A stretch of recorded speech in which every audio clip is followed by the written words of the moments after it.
Welcome to this week's Two Men in the Middle. This is where two men in the middle of the country get together and talk about politics, current events, and other fun stuff. I'm Craig Huey. I'm Brandon Koenig.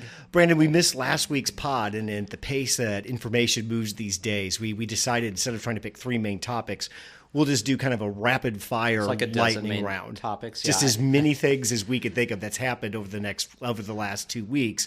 And inevitably, we're going to leave some stuff out, but things that are top of mind that's happened in the news cycle. There's been so much. I was traveling for work last week, so it was a little bit hectic, and then get back this week, and it seems like an eternity has passed. But agreed. Let's start with Fox News and the Dominion lawsuit, because that was settled this week. And a little bit unexpected because I think many people were hoping for a trial, wanted to get people like Sean Hannity and Laura Ingraham and Tucker Carlson under oath to answer questions. Of course, that did not happen. But what did happen was one of the largest settlements in history for this type of case. Beaten only by Alex Jones. Yeah. So first off, on this Fox lawsuit and Fox lawsuits going forward, they're all going to settle. We're not going to have this cathartic moment where you have in one day, Lou Dobbs, Judge Judy, Hannity, Tucker. They're not going to line up their talent along with 92-year-old Rupert Murdoch and put them on the stand. No, as much as we'd like that to happen. If you're looking for that cathartic moment where somebody from Fox says, I was wrong, that is never going to happen. You know, if that did happen, though, that would get like O.J. Simpson numbers in terms of viewership. I mean, that would be like whole other level. Again, I would love for that to happen. It's not going to. And the settlement in this case was just shy of $800 million, $794 million, I believe. Something like that. Something like that. But we still have the Smartmatic lawsuit, and they're suing for like $2.7 billion. Again, that'll be settled, but there's more lawsuits to come. So a couple of things on the lawsuit itself. They sued for $1.6 billion. But Dominion's only a company that has revenue of about $17 million. So there was really no way they could show the type of financial damages on $17 million in revenue to get to the $1.6 billion. Yeah. So I think the general consensus is coming in right under $800 this million. This is still a huge, significant It's about as good as it could get. Yeah. Smartmatic is about $150 million a year. They're a little bit of a bigger entity. They're not going to hit anywhere near that $2.7 billion, but I'm assuming they're angling for something around that $750 to $1 billion range that Dominion was in. Right. And do not look for Smartmatic to hold the line to make Fox accountable for the safety and security of our democracy. That is not how these things function. You're not going to get that big cathartic release of Fox talent saying they were wrong, admitting they lied. That is never going to happen. Or even Fox News admitting anything. If you looked at the statement they released. Correct, which is a joke. It was completely a joke, and it was over the top and hyperbole, saying that we have always maintained the highest journalistic standards. No, clearly you did not. Fox has $4 billion in cash they've set aside to handle all of these lawsuits. They will use that money to pay off and bring all of these things to as quiet of a conclusion as they can. And they make billions a year in revenue as well. It will not hurt them in revenue. Right. They will not lose one viewer, and they will not change their behavior at all. And if I'm a viewer of Fox, you're not going to even know about this. Well, and if I do, I see it as a positive. Basically, if I'm a viewer, I see Fox learned the lesson. They tried to go in a different direction than me, an audience member, wanted. When we yanked their chain, they came to heel. So this will only bond Fox's viewers tighter to Fox. Fox News is going absolutely nowhere, and they will continue to dominate the ratings for cable news like they currently do. But you don't think this will make Fox think twice before allowing, this type of lies and these type of promoters to go on their network in the future, knowing that this is going to be a risk for them? Dan Bongino was let go today. Yes, he was just fired. So we don't know if that was part of an ongoing contract agreement they just couldn't reach a settlement on, or if that is part to this. I can see them maybe releasing some more kind of B-level talent. Judge Gene Perino and Maria Bartoloma are allegedly on the chopping block. I could see getting rid of those folks, but nothing's really going to happen. Maria Bartiromo in particular is very crazy. She actually step a little closer to your mic, Brandon. Oh, yeah, sorry. Maria Bartiromo is very crazy. I mean, she actually believes in all of that insanity. Yeah, she's nuts. Put your thing a little bit closer down. There we go. Okay. She used to refer to herself, I think on, was it CNBC, as the money honey? Yeah. She's an absolute disaster. I could see them jettisoning off some of their mid-tier talent as a way to say, hey, we did take corrective actions to this, and these are the people in the lawsuit. Lou Dobbs, who was fired in 2021, the judge, and Maria Bartoloma were 90% of the defamatory phrases came out of those three folks. Right. So I could see as you move forward. The other thing, too, another wave of lawsuits, shareholder lawsuits are coming next. So I can also see them wanting to shore themselves up with their own shareholders to say, listen, we have taken the corrective steps, not out of some journalistic professional ethics, but basically just to give their position to shore it up as they move through these lawsuits, is what firing those people would do. So I would expect Fox to make a few nibbles around the edge on some of the talent that was involved a lot with this, but none of their high-level talent, and none of them will ever see a courtroom. Do you think this has any impact on their insurability when it comes to insurance, liability in the future? When you can come up with $4 billion cash, why do you need an insurance policy? We'll just pay our way out of these. That's true. And there's no amount of settlement they can't pay. So if you're looking for this to be the demise of Fox, this will not be the demise of Fox. I was talking to somebody about that because they're like, this seems like a huge settlement that has the ability to financially cripple them. And then when I showcase that their annual revenues and net income, they're like, oh, that's not. I mean, it's just it's unfathomable when you realize in the grand scheme of things how much money they actually bring in. And they've run the numbers. They know $4 billion will cover this because you're going to have to pay some people out of some contracts and some other stuff.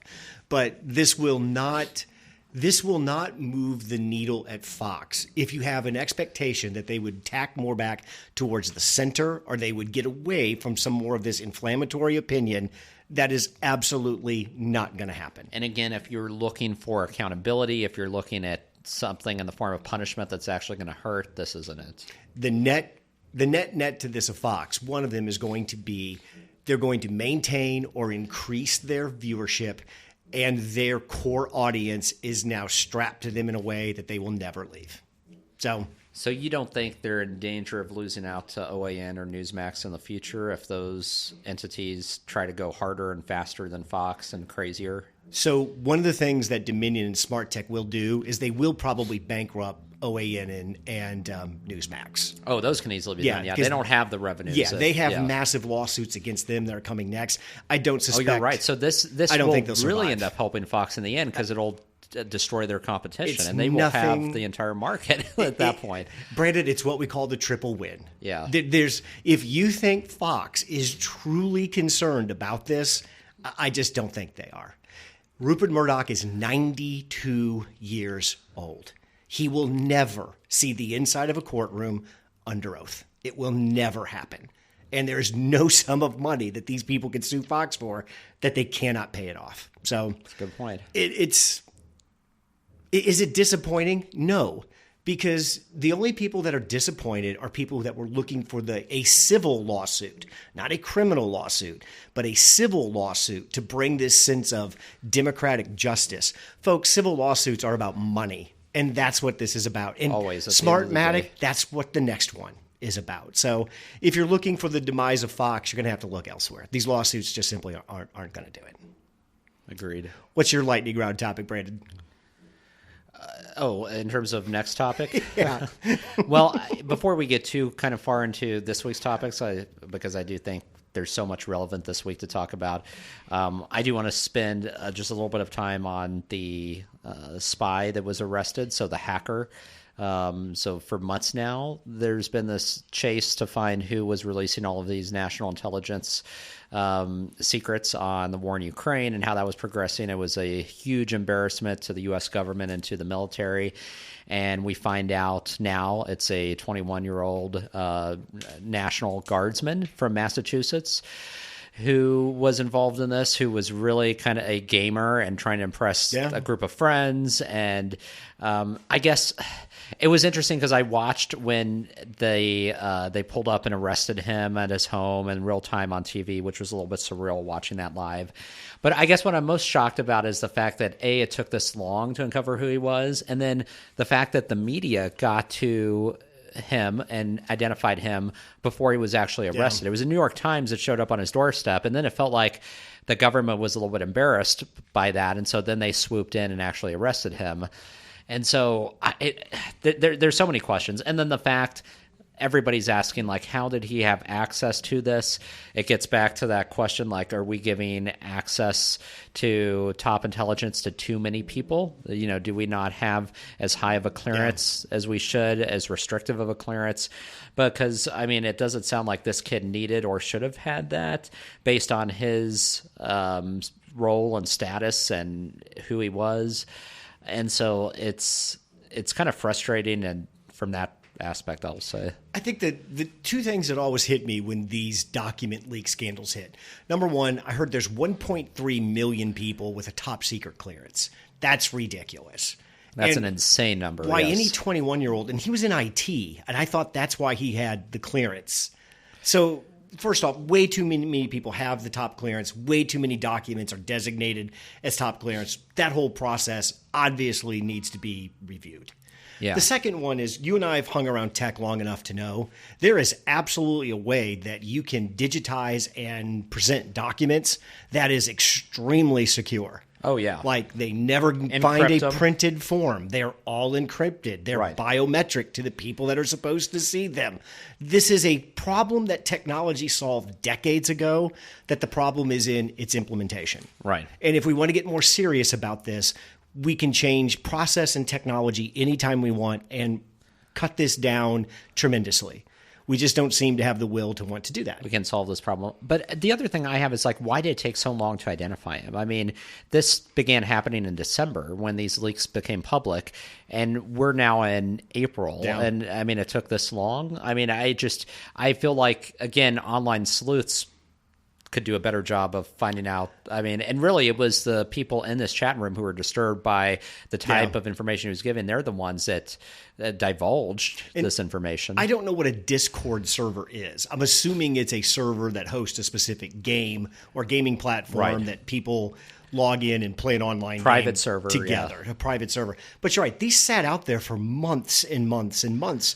And it just goes to highlight, once that stuff gets out of the environment that it's supposed to be in, you can't control it. Very hard to control, very hard to track down. But there is some traceability there to get back to origin. And I don't know. Again, I feel like it's one of those where we're caught, and I say we in terms of, like, our government national security apparatus looking embarrassed with kind of egg on our face, like, how did this happen to begin with?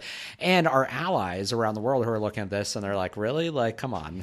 How about, this is real simple. No documents are ever printed that have a top secret encryption seal on them. They are only able to be read off certain devices provided by the government that are biometrically assigned to the person who's supposed to see them. Yeah, why can't we do that? 99% of this problem goes away. It feels like everybody prints these things off and just carries them around. Well, and they said that these are sent via email. And I'm like, really? We're sending national security information via email? And they're going out to, like, large swaths of people who aren't even connected to it anyway, but just because they're in the armed services, they get access? Like, no. Why? I mean, why? Like, there's no reason for that. Brandon, the average age of government right now is like 163. I'm going to pick on my mother a little bit here and just lump her in and just say the olds in general. Right. They want to print everything off and have a physical record of everything they look at. My mom was very disappointed the other day when she learned she cannot print off all of her receipts from Amazon. They just exist electronically. Why is this stuff existing in physical form, too, is a head scratcher. Right. I mean, this isn't 1959 Correct. anymore. It's not. So that's actually a good segue into another rapid fire topic when we're talking about age. I'd like to talk about Dianne Feinstein, who is kind of a hot topic right now in the Senate because she is 89. Correct? Yeah. Did I got that right? 89. Yeah. She has not been showing up since the beginning of the year. I think February, essentially. And this is creating problems because she's on the Judiciary Committee, and they do not have enough members to confirm Biden's judicial nominees, which are now stalled. So if we get to a point at the end of Biden's terms where he isn't able to appoint his nominees and get them in the judiciary at the rate that Trump was, it's going to be Dianne Feinstein's fault because she will not give up her seat. And she's floated this idea of having a temporary replacement, which Republicans balked at, and they're like, we're not going to go with that. Why would we help I agree you? with. I'm not solving your Right. problem. We're not going to solve your problem. But it's been interesting because more and more Democrats in the House and Senate have become more vocal and calling for her to resign.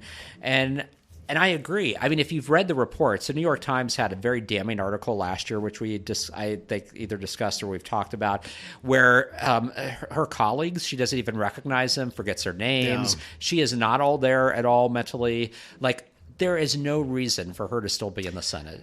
But I saw Kristen Gillibrand go on one of the Sunday shows and defend her and turn this into a man Sexist versus woman argument. thing. We, as Democrats, we have played the intersectional game that we've backed ourselves in a hole where we can't look at each other and say an 86-year-old who cannot recognize her colleagues, who doesn't know where she's at half the time, and has not been to work since January, which is causing real problems. We can't say she's too old and we're going to get rid of her.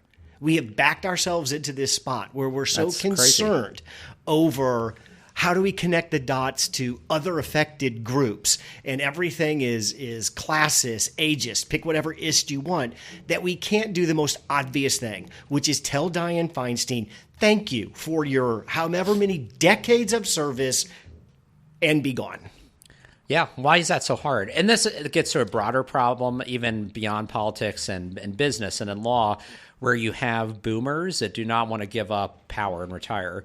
And I mean, they are literally get to the point where competency becomes a factor. Absolutely. And they don't give it up. There was another article, which I don't know if you saw, federal appeals court judge who's 93, where her colleagues had to intervene, and they've asked for a motion to force her to retire because of she's incompetent. She's 93 years old. Competency issues. And it's like, if you have a case before the Court of Appeals, do you want a 93-year-old who has competency issues deciding your fate? Give me a break. And hey, Democrats, we've just starting to get Gen Z and millennials on our side and involved. Another way to help that and continue that trend is show them.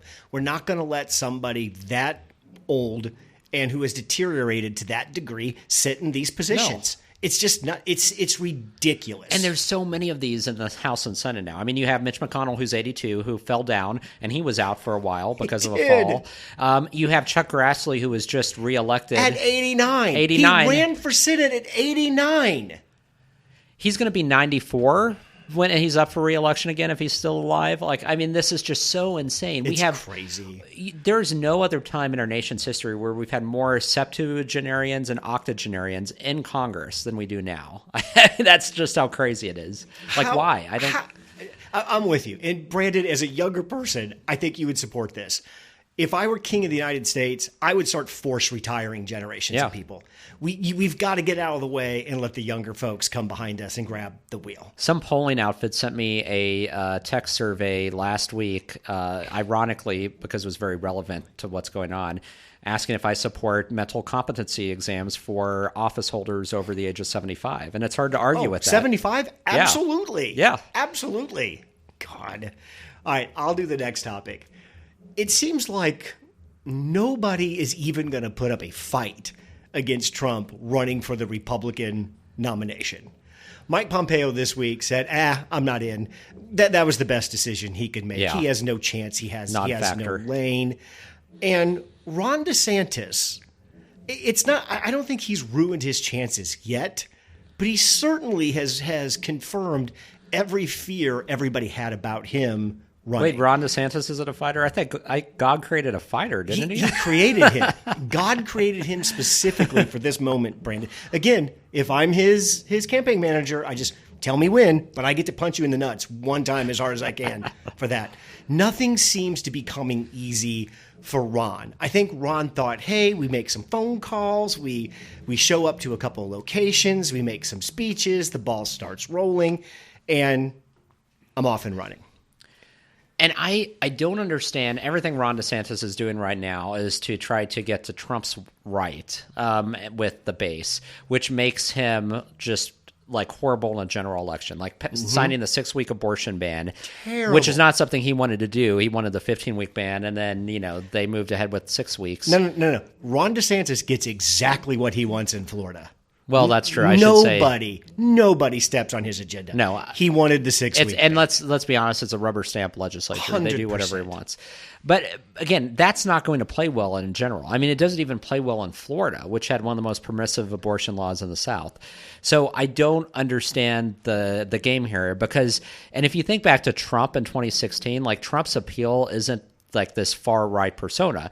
Trump's appeal is that he fights to win, and it's all based on this personality. It's not based on ideas, and that's why Trump is effectively poking at him right now and saying that he's failing, especially in regards to this war against Disney, which the rhetoric heated up again this week because now after Disney was able to circumvent his takeover of that improvement board, this week he came out and basically speculated that he would build another theme park next door to Disney or a prison ostensibly, or raise taxes or make create toll roads on leading into Disney to make it so cost deterrent for customers, which first of all of this is ridiculous and it's all posturing to the base. But second, like none of this, all of these things he's talking about, this would hurt customers trying to come to Disney. It would hurt families. Like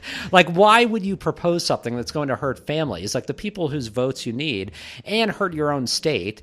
Disney has 500,000 employees in the state of Florida. If they came out tomorrow and said, we're leaving, we're going to go to Arizona or we're going to go to South Carolina. Or just say, we've stopped all new. We will not do anything new in the state of Florida. Yeah. Like, I mean, it would be detrimental to the entire Florida economy. I think Ron's biggest problem is the product he's selling doesn't fit the market he's selling it to. Yeah. Because of his actions in Florida, he branded himself MAGA. And his plan was, I think he thought Trump was going to win 2020. He'd sit in Florida for his final term. He slide in after Trump. He's the heir apparent. It's not going according to plan. When Trump lost, now he has to come up with a voter acquisition strategy to take Trump voters away from Trump. And his first idea was, well, I'm Trump without the tweets. I'm Trump light. I'm all the good part of the policy and none of the bad things that you like about Trump. Not realizing that to the base, that is what they like about Trump. Right. The cruelty, being cruel and mean is the point. Right. That's what they're after. It's the shock value. Correct. Yeah. So he doesn't fit in with the, let's just call it 30% that are MAGA, that are tied to Trump in a way that he's not going to be able to peel them off. And he doesn't have the charisma of He Trump, does if not. you can call it that. The other thing, too, is I like to use the percentage. There's about 20%, I'm going to say, of traditional Republicans left. These are Ronald Reagan, Mitt Romney style Republicans. Yeah. He's a non-starter with them. Right. The stuff that he's done in Florida, this is not traditional conservatism. Chris Christie made that point, I think, very well this week. Well, this is not how conservatives govern. The bad news got worse for him this week. You had one of his largest donors pull his support over the 6-week abortion ban, the social stuff.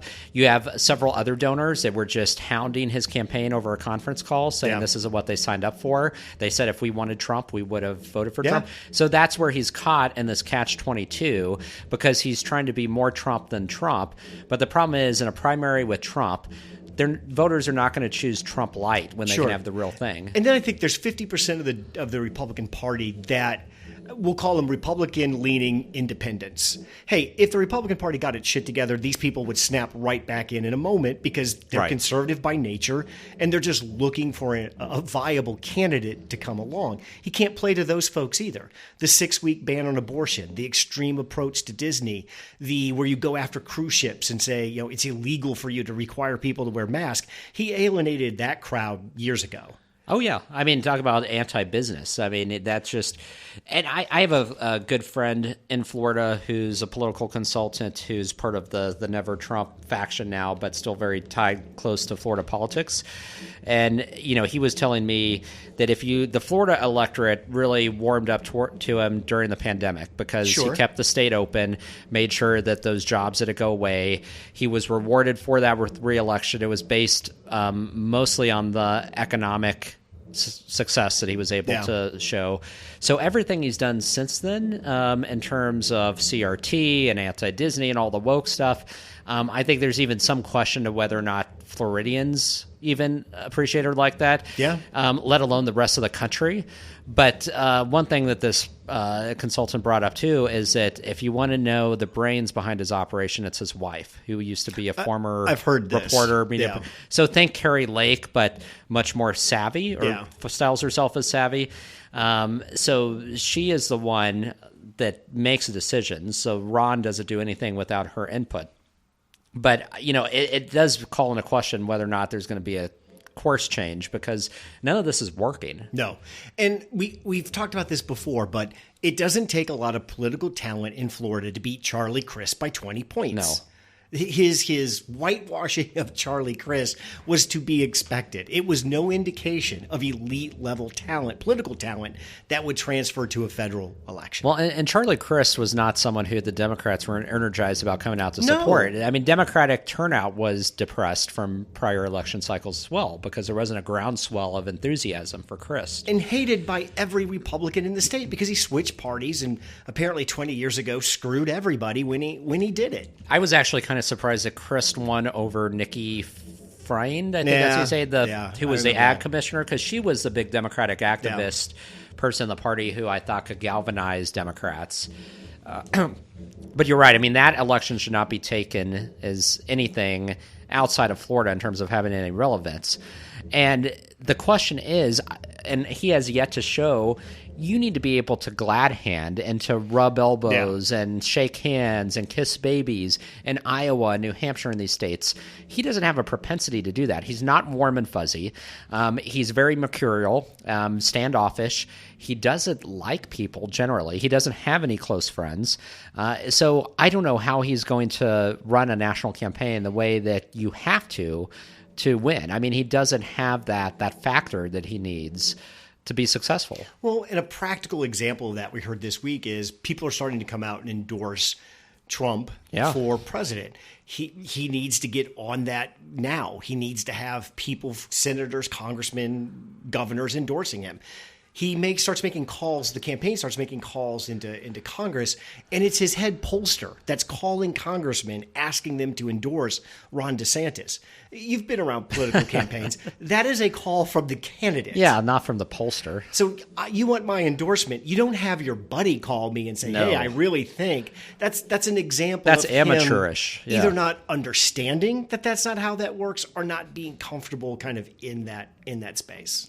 Well, he's not going to make headway if he's not comfortable. I mean, he was already blindsided and embarrassed this week when several Florida politicos came out and endorsed Trump over him, and went on the record very directly and said that, they're not close to him, that he has been difficult to work with, that they have no loyalty to DeSantis despite being from the same state. I mean, pretty damning statements from people in your own state and your own party. So I think there still might be something to the theory I talked about last time, that he's waiting for Biden to get in so he can draw fire on Biden. I think you're right, because he wants nothing more than to not have to attack Trump. But if Biden doesn't get in till September or October, which is fine for him. It's a long time to wait, though. What's he going to do? I mean, what's DeSantis going to do? He can't sit in this position he's in now, kind of mildly fighting back at Trump. And Trump just waylays him. And let's agree, this is very mild, because the attack ads that his PAC put out against Trump are very pathetic. Very mild. I mean, mild, pathetic. I mean, he basically says, this isn't the Trump that we thought we were voting for. This isn't the Trump that we had in Trump. Like, trying to draw a contrast that way, it's like, oh my God. Like, that's really the most you have? Give me a break. Yeah. All right, your topic now, Brandon. My topic, I guess I will go to... Yep, Brandon's bringing the book out. Bringing out the notebook to make sure that I do not... There might be, the drum serenade might be through the entire podcast. Somebody is really putting the drums down tonight at that the is music much louder than usual. I'm thinking I'm going to go ahead and skip ahead to the... what we've alluded to. There were several shootings this week that wanted to talk about and get into. So for those that don't know, we broadcast from Kansas City, and Kansas City was in the spotlight this week with a very high-profile shooting of a 16-year-old who was picking up his siblings who were at a friend's house. He arrives at the wrong house, rings the doorbell of the wrong home. The 84-year-old homeowner comes to the door, shoots him through the storm door with a gun, shoots him twice, actually, one time in the head. And this ended up going national very quickly and was soon actually all over the world. And again, I think played into this whole, there's notion of people who have guns who react too quickly and shoot first, ask questions later. There also seems to be a racial component to this. This was a 16-year-old black kid, and this was a 84-year-old white man. The white man's grandson has told the New York Times that this was a guy who literally would watch Fox News daily at high volume and other conservative news 24/7, who expressed anti-black, homophobic attitudes, anti-immigrant attitudes. So it's not difficult to see that that type of environment, that type of media silo would give rise to this type of horrible outcome. Thankfully, the young man did not die. He was hospitalized. He's still alive. He's recovering. There's been a GoFundMe that has raised over $3 million to date. The community has really rallied for him. But again, Craig, it shows the just preponderance of guns, ease of accessibility of guns. This actually has everything because it has racism, it has guns, it has the age factor where you have competency. Should someone who's that old who is going to react that way even own a gun in the first place? Should there be mental competency exams annually for gun ownership after you get to a certain age? Especially now that many states allow concealed carry with no licensing, no qualifications, no training, nothing. So you could be 92 years old, not have to take a competency exam and conceal carry on you. Like, really? Is that the world, that the America we live in now? I have some sympathy for the 84-year-old dude. Simply you because... have more sympathy than I do. Yes, I do. And there's a specific reason for that. With my dad's health problems the last year and a half, I've hung out with a lot of people over 80. And I understand that how easy it is to be afraid at that age, how fragile you are when you're in your mid-80s, physically and mentally. I understand not being able to move around enough that you have to sit in a chair all day and just parking it in front of Fox News and just having that come at you day after day after day. You don't watch a lot of Fox News, do you? No, I mean, just clips here and there. I go out of my way to consume Fox News. If you're 84 years old and on a steady diet of that, you are terrified of everything around you because it's 24/7 nonstop how you're being screwed and what you should be afraid of. With all of that said, this gentleman's going to have to go to jail for the rest of his life. You simply cannot, under any circumstance, fire a gun through a closed door at an individual. I can understand the fear if the door had been open, if they were in an open environment, but that's why I do not have that same level of sympathy, because we are talking about an ostensibly locked storm door that he shot him through. It's not like this kid entered the home, which is why, you know, the Castle Doctrine and Stand Your Ground laws don't apply either, because people brought those up at first. Yep. Which, by the way, that's a whole nother discussion, because I think we've gone way overboard with Castle Doctrine and Stand Your Ground laws, because those are used way often now and way too frequently, and that has a much more liberal usage than, for example, common self-defense laws. But I think that's the issue here, is that the fact that this happened and the fact that it was so easily happened, and this could happen time and time again. And again, we live in a media environment now where we learn about things fairly quickly, so you have to put that into context. But there were 4 other incidents this week where people were shot at, ostensibly by people who were afraid, but again, shot first, asked questions later. Very alarming incidents. A young woman in upstate New York was turning around in the driveway of the wrong house and ended up being shot and killed, which, again, I've done that several times. I mean, who hasn't done that? We did that all the time. Yeah.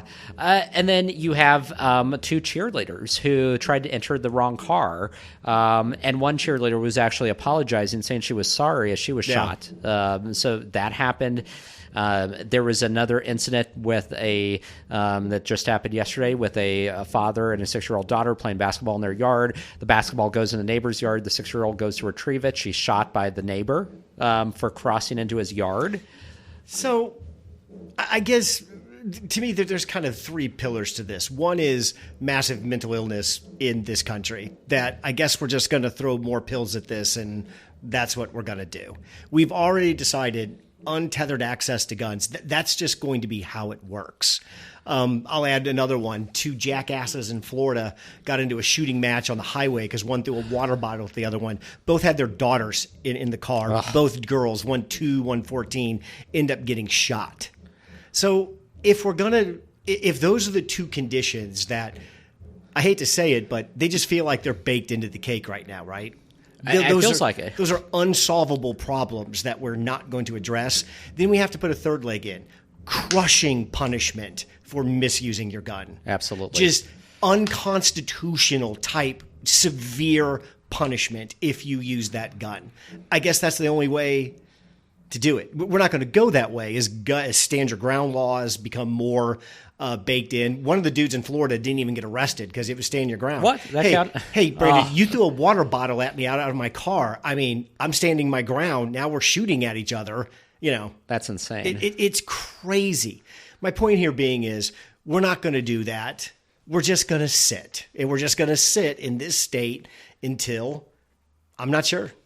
I am convinced there is no single incident that can happen in this country that can shock us out of the gun culture funk we're in. Well, I mean, if Sandy Hook didn't do it, Sandy Hook didn't do it. Nothing is Uvalde going didn't do it either. Uvalde, none of these didn't do it. So, I mean, if we can see elementary school kids massacred multiple times and that doesn't do it, then what will? I guess the answer is don't go as many places. Don't talk to as many people.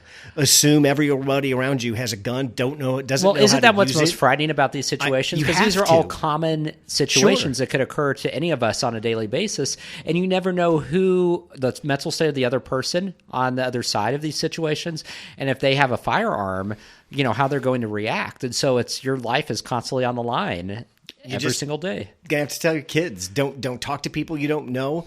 For the gentleman who got shot in Kansas City, he was looking for his twin brothers. Call them, make them step out of the house. Don't walk up to any house you don't know. I hate to say it, but what else can you do? I don't know. It does make me recall, you know, in my days running for office as a politician, you rely on going door to door to solicit votes. And I did have an experience when I was going door to door, only one like really scary experience where there was a guy who was very nasty. Again, this was, and I don't want to typecast or stereotype that it's mostly older white guys, but it's older white guys. This was a guy, older white guy in his like mid to late 70s, and who said, if you don't get off my porch in 30 seconds, I'm bringing my gun out. And he started counting down. How dare you step onto my property, I just stepping on. So of course I hightailed out of there, but I'm like, what frame of mind, just somebody who's knocking on your door soliciting your vote, that you're going to threaten to kill them? I mean, like what? The only thing that gives me hope to this, and I doubt I'll see it in my lifetime, but when Gen Z, is that the group that's like 18 now? Yeah. Or Y or X or whatever the Gen hell Z, yeah. When those folks grab the total reins of power, the Second Amendment will not survive. Well, the Second Amendment is going to be gutted by Gen Z. I don't know that it'll be gutted, but it definitely will not. We will not have these, what I consider these extreme lenient protections that we have now. At one point, the insanity of a society racked with mental illness is given unlimited access to firearms because of what? 24 words written in a doc, 270. That's insane. And when a group of people of a certain age grab the reign of power, that insanity is going to be realized, and they're going to actually do something about it. And so that's what's crazy, Craig, is that we had much more common sense regulations a decade ago, 2 decades ago, 3 decades ago. Yes, the last several decades, Republicans and all these state houses have done nothing but roll back any types of licensing requirements, background checks, anything that was a step, an intermediate step as verification, they've rolled back. So you can have a weapon of any kind at any time, concealed, any place, no restrictions. That's where we are. But it wasn't always like that. I mean, most of American history, I think it's important to remember, we had sensible gun laws that were supported by both parties, that had been around for a long time. But it shows the extreme polarization of the era we're in, where all of a sudden it was just like, it got more extreme. Got to roll this back. Got to make this more available. You know, these guns even more accessible. And there's no end to it. I had a conversation with a person this week who was taking the tack that the Second Amendment is needed to fight off the tyranny of the U.S. government, and the Second Amendment is what the Second Amendment right guarantees all of your other rights. This is a common argument amongst Second Amendment absolutists, we'll call them. And the gentleman got angry with me when I said, okay, let's think that through. We can all agree that there are more guns in America and more American-owned guns than ever before. Yeah. There are more guns in the population than ever. And then I asked him, would you also agree that the United States government is at its most tyrannical? Oh, absolutely. Went on a 15-minute tirade about the forced vaccines, the forced woke stuff. Absolutely. So, sir, you just argued yourself out of your primary argument because by your logic, there are more guns in the United States than ever before. The United States government should be the least tyrannical it's ever been. According to your logic, guns keep the government in check and keep tyranny down. We have more guns than we ever have. And you're also telling me you have more tyrannical government than the United States has ever been. Well, sir, which is it? It's a logical fallacy. You've worked yourself into the corner. Brandon, you've worked on Capitol Hill, correct? Yes. At any point when you were discussing with Senator Moran and his staff a potential piece of legislation, did anybody ever say, we really got to consider how armed the people are? No. Never came up once. Never came up in a policy. Never. Nothing.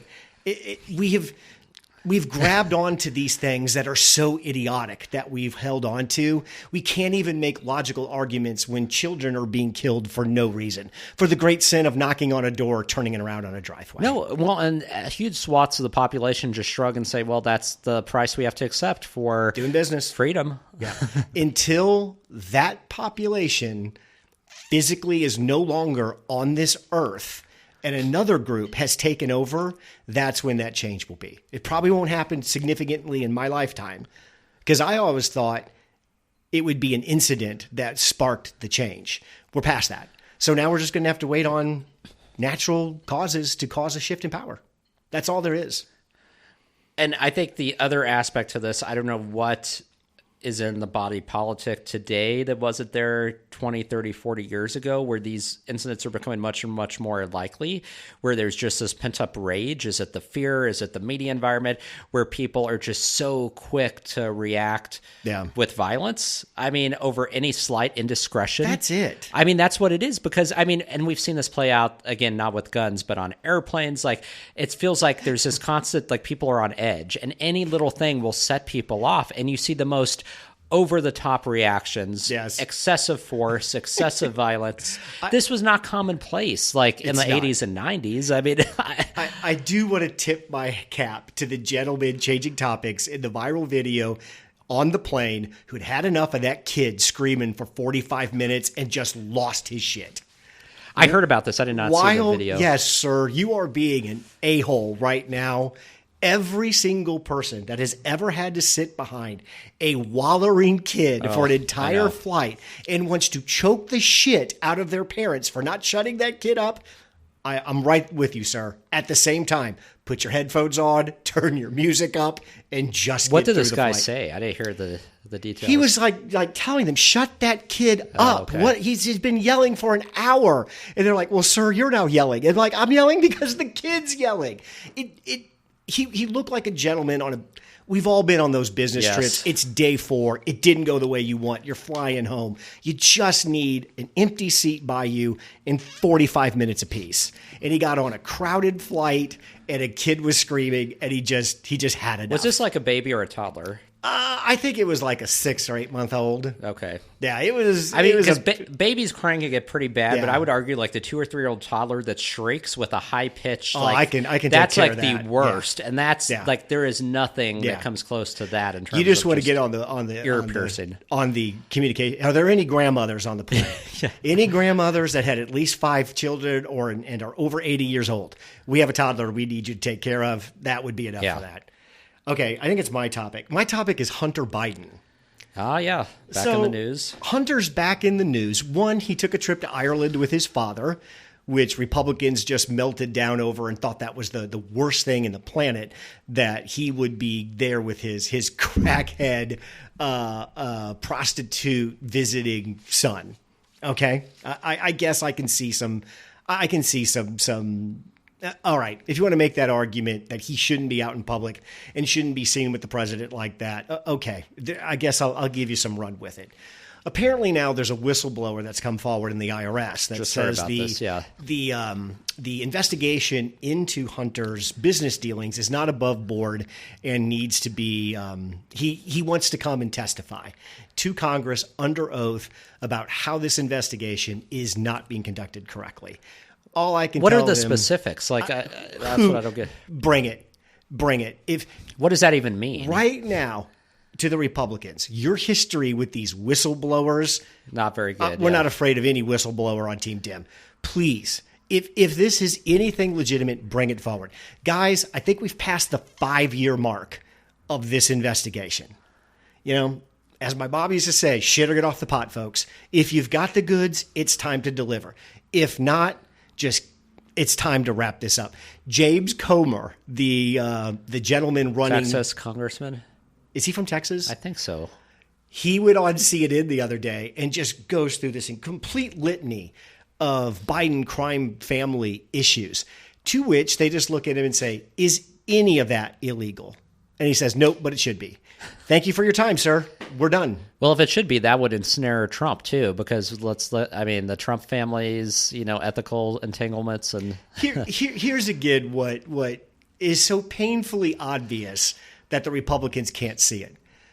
Number one, Brandon, as an American citizen, you're used to rich political people, especially their children, grafting off their name, right? Oh yeah, this is tale as old as time. This is nothing new. Do you get upset by that anymore?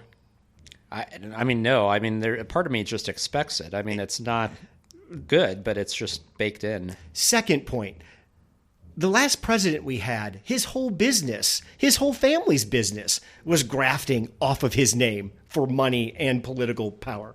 Yeah. Did the Trump children go around the world collecting money and influence because their dad was president? Oh, absolutely. Absolutely.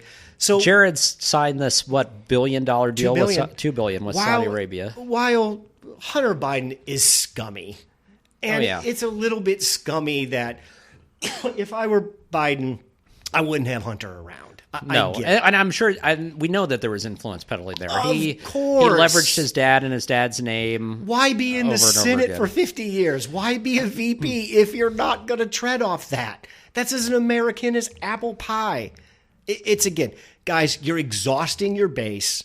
You keep these narratives going when if you can bring it to a conclusion, it's time to move on, fellas. Yeah. If you've got the goods, let's see it. If you think you've got the goods, show it. Whatever you've got. They'll tease us with these just vague pronouncements without any substance. No. What's the revelation here? Yeah, come on. Hey, if you keep telling me that the Biden family is the most corrupt family in American political history, show it. Bring it. Yeah. Charge it. Let's go. If you've got it, let's get on with it. The story's getting incredibly boring. Agreed. You got to think of what now, Brandon? A next topic. Your allergies are doing pretty good. I don't know how I sound. I noticed 3 episodes ago, I was just a sniff machine. Every time you say something, you end it with a giant sniff. So this is relatively minor, but SpaceX didn't go off as planned. That was a little bit of a disaster, embarrassment. Exploded, for those that weren't following. Kind of very representative, I think, of what's happening with Twitter and Elon Musk, other Oh, that's right. We got to discuss. It's 420 Twitter checkmark day. Oh, yeah, that's right.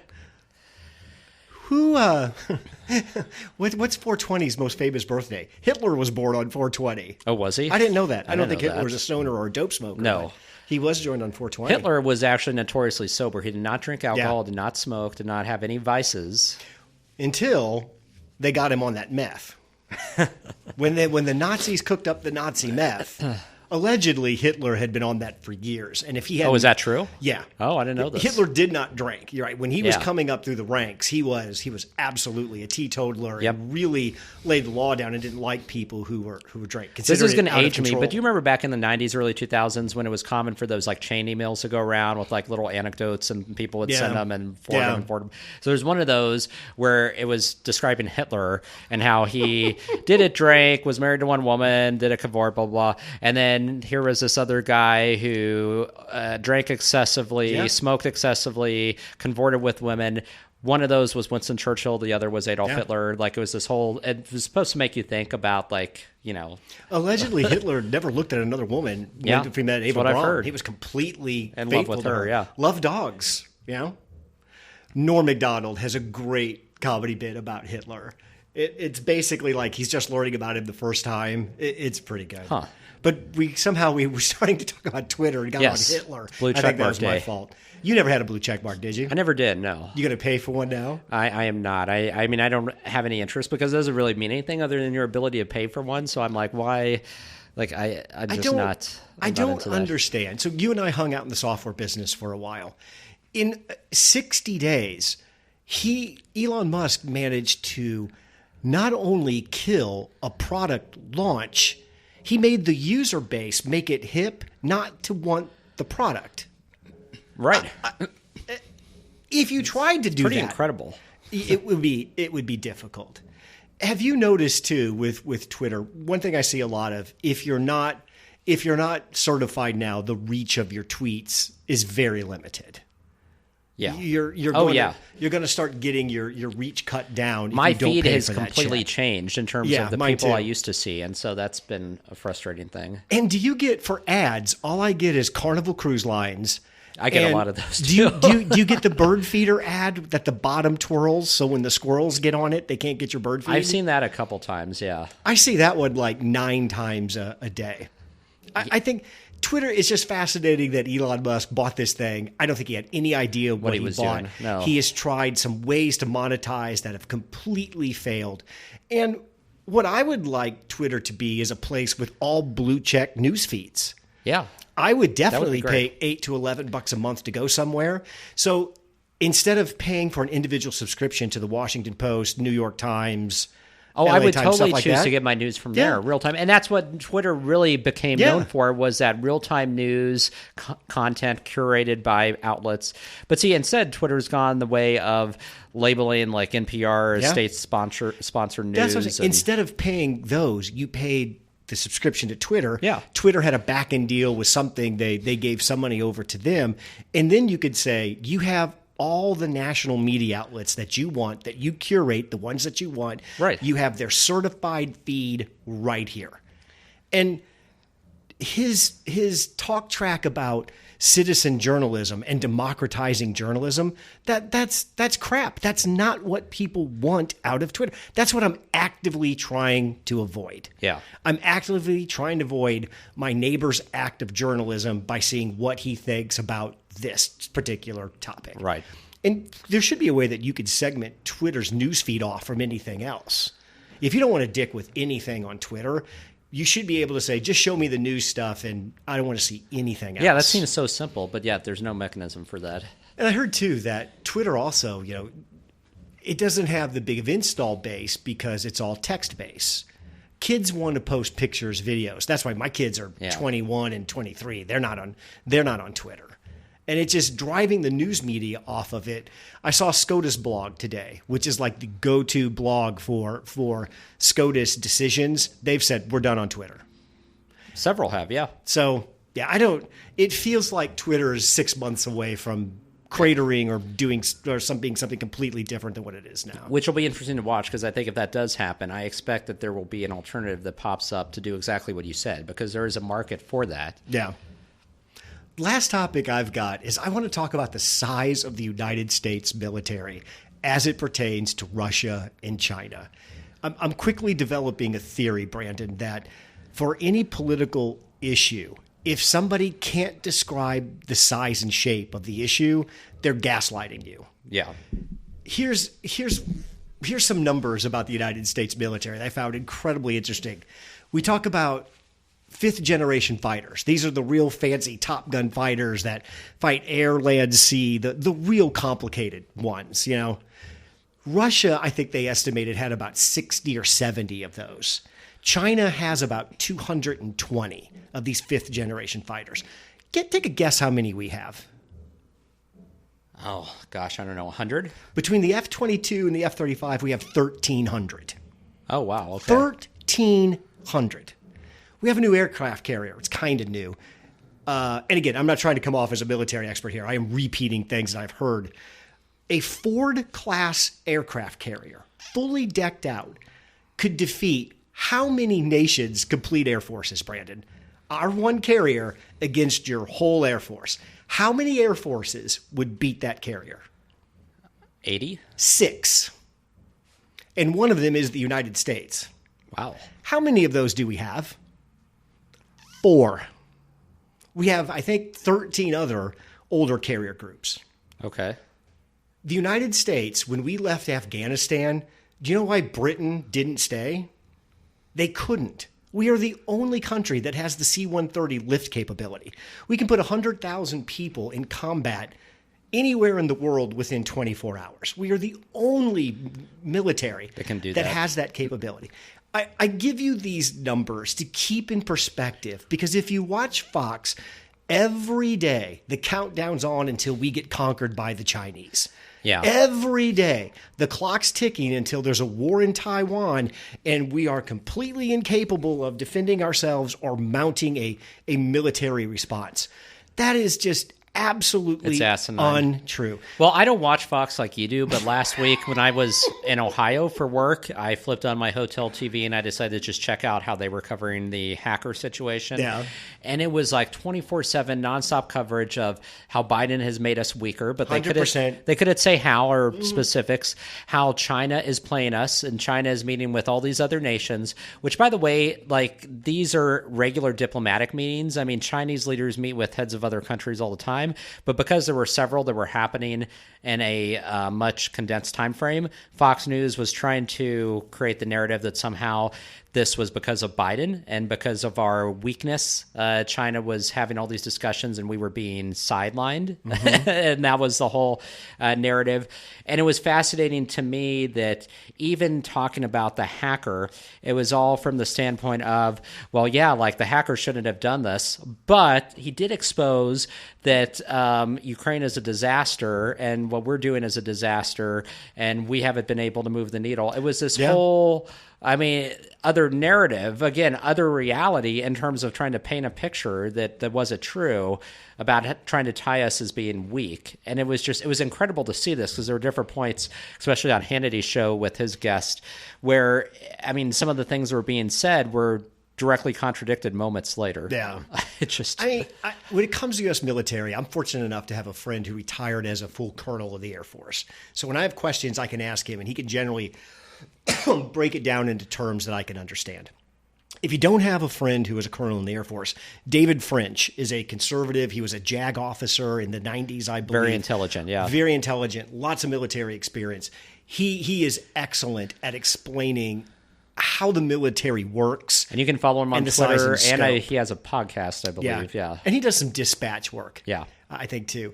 My point being is that there's nothing here to fear. It's not that we don't need to keep our eye on the military budget, but the size and shape of the United States military is massive, and it dwarfs most other military operations. And yes, if the Chinese try to take Taiwan, it will be a sea battle, and the United States has the absolute most dominant navy, deep water navy in the world. Yep. And we're Without in a good a question. shape as we can be in military. Maybe the solution to this isn't so much military, it's actually talking and figuring out what we could do. Yeah, being strategic about it. Absolutely. Do you think China takes Taiwan in the next 5 years or attempts it?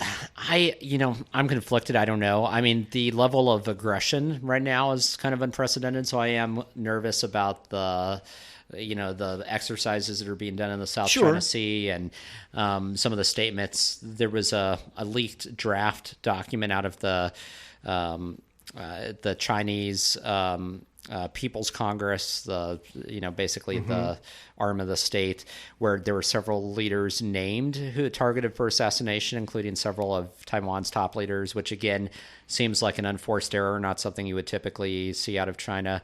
So I don't know. I don't think where the situation stands that they would go in tomorrow and attack Taiwan, but I believe there could be some event that would set them off to where they would say, okay, that's it. We've lost our patience. Now we're going to go in. Is it their military aggression that's pissing us off, or is it their economic aggression?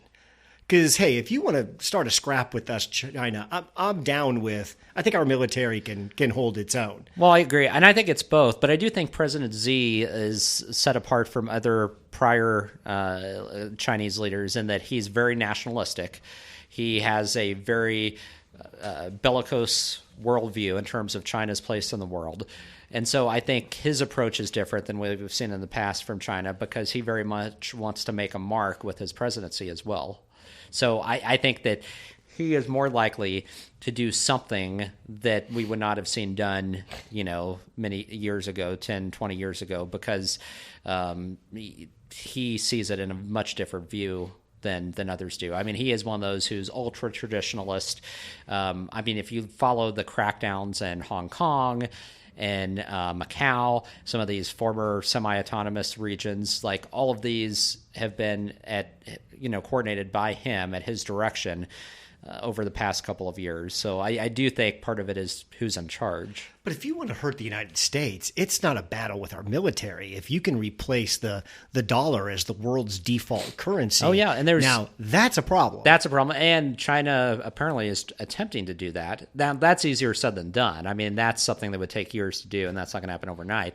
But China does have a direct interest in finding or creating an alternative to American currency. Again, I'm out of my depth here as an economist, but I'm pretty sure that it's the U.S. dollar traded worldwide and basically is the worldwide currency is what allows us to borrow as much as we borrow. Oh, completely. And if we lost that standing, our whole economic approach would have to change. Yeah. And it doesn't mean our economic system would collapse, but it would. Our position in the world as a world superpower would change overnight. It wouldn't be as good, without a doubt. It would be somewhat like, the way the sun set on the British Empire.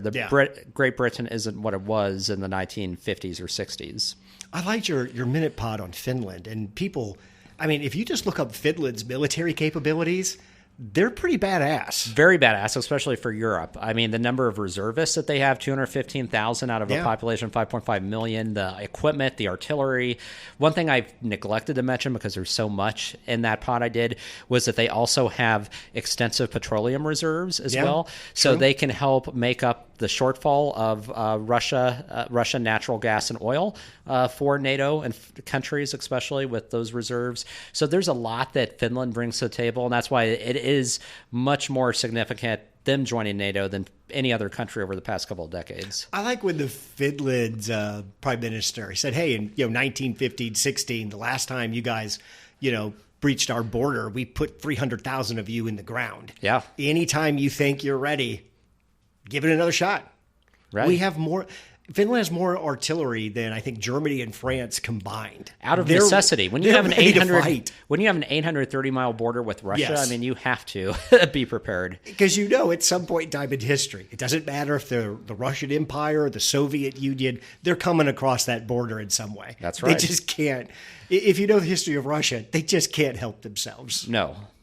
Did we miss any big topics? The only thing that I kept thinking of was the Tennessee Three. I thought, did we talk about that the prior week before that? I think we did a little bit, yeah.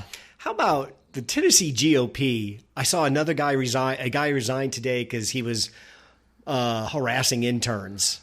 And they're all after the speaker there, that Sexton fella. Yeah. They're not going to let go until they force 2 or 3 more of those folks to resign from the Tennessee I think so. And if you heard the leaked audio from when the House GOP leaders in Tennessee were conferring about this, it's crazy talk. They're talking about how if they don't basically expel these lawmakers, that it's world war, like we're in this war, battle for ideas. You would think that they're relitigating the Civil War with the type of talk that they have. Oh, we didn't mention, one thing kind of made me think of that, Oklahoma. I was just thinking about that. God.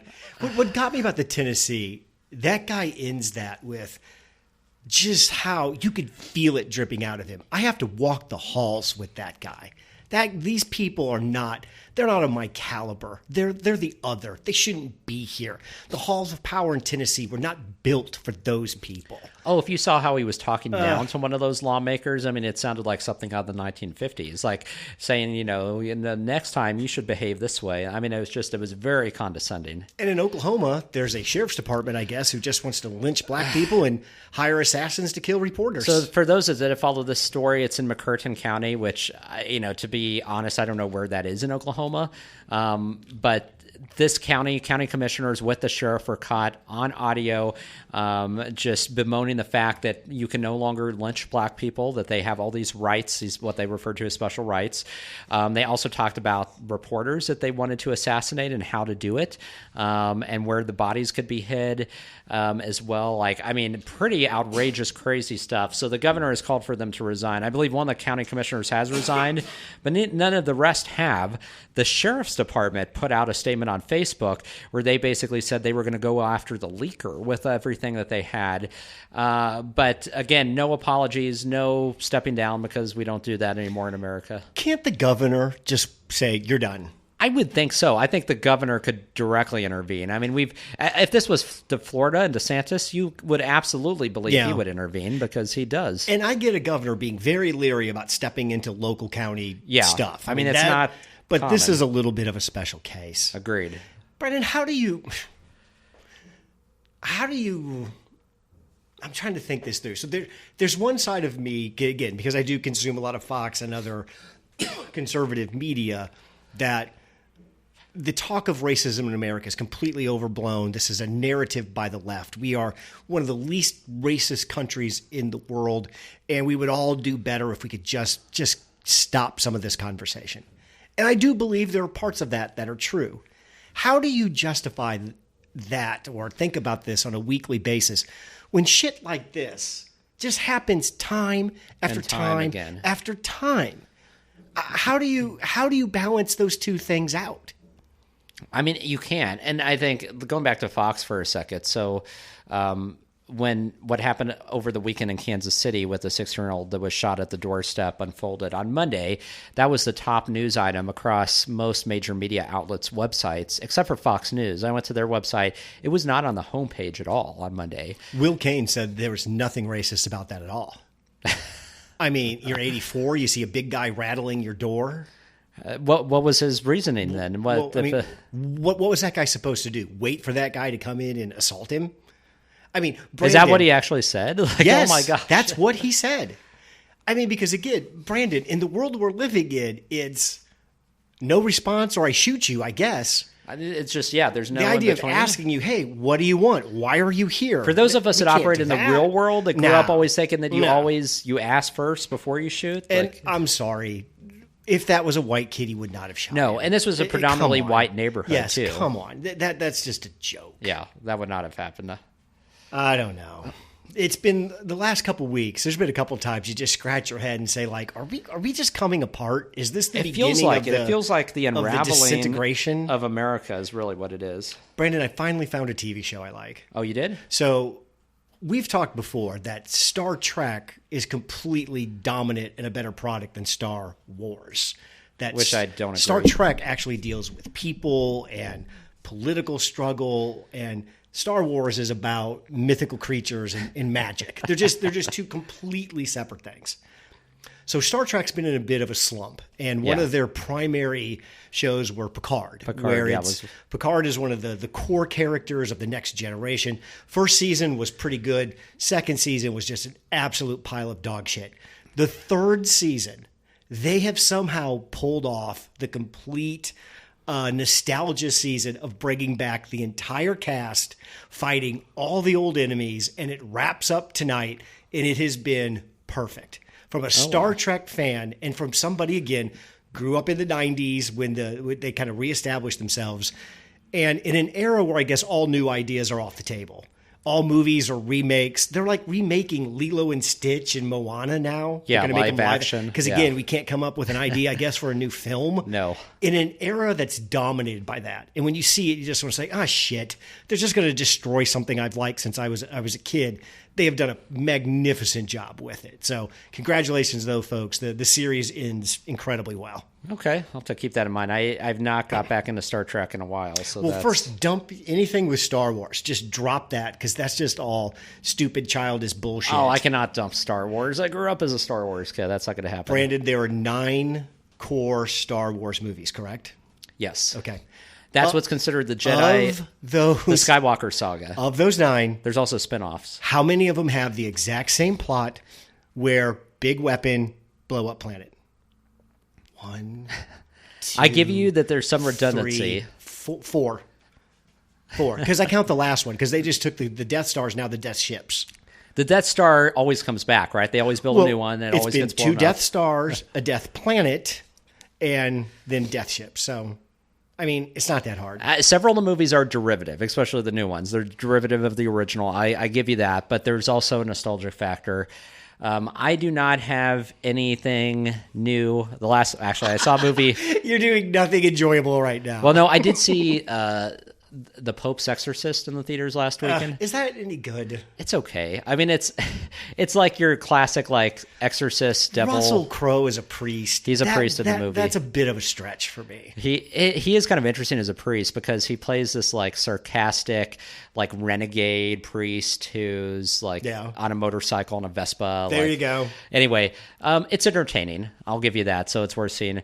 I'm reading a book now that's really interesting called Untouchable: How Powerful People Get Away with It. So that's by Ellie Honig, who used to be the former assistant prosecutor for the Southern District of New York. He prosecuted a lot of the big mafia families in the late 90s, early 2000s.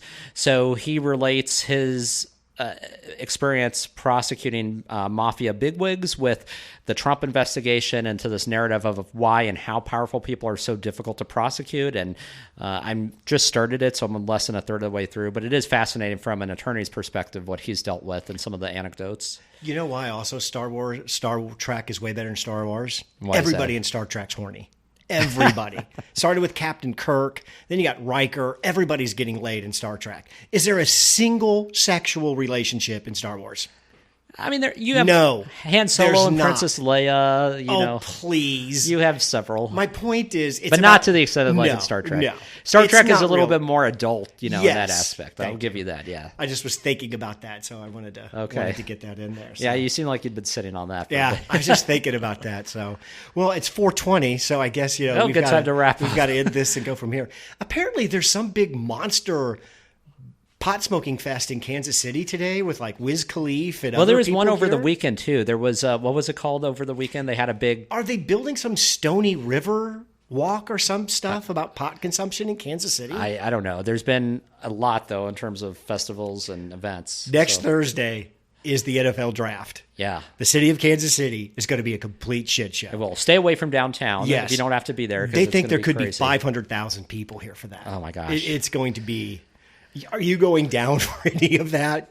No, I'll probably just watch it on TV. I don't know that I want to mess with the traffic. It is exciting, though, to see this in our town. We've never had this. And this is coming on the heels of a lot of great things. So, like, we have a new airport that just opened, NFL Draft 2024. We have the World Cup. I mean, talk about the crowds we're going to have in Kansas City for that. That's going to be insane. So, it's an exciting time to be here. It's going to be a good time being in Kansas City. Absolutely. All right, that's our hour. Thanks, Brandon. Thanks, Craig. Thanks for listening to 2 Men in the Middle. Make sure to give us a 5-star review wherever you get your podcasts. Check out our website at 2meninthemiddle.com. Drop us an email at 2meninthemiddle@gmail.com or tweet at us at 2 Men in the Middle. We'll see you next week.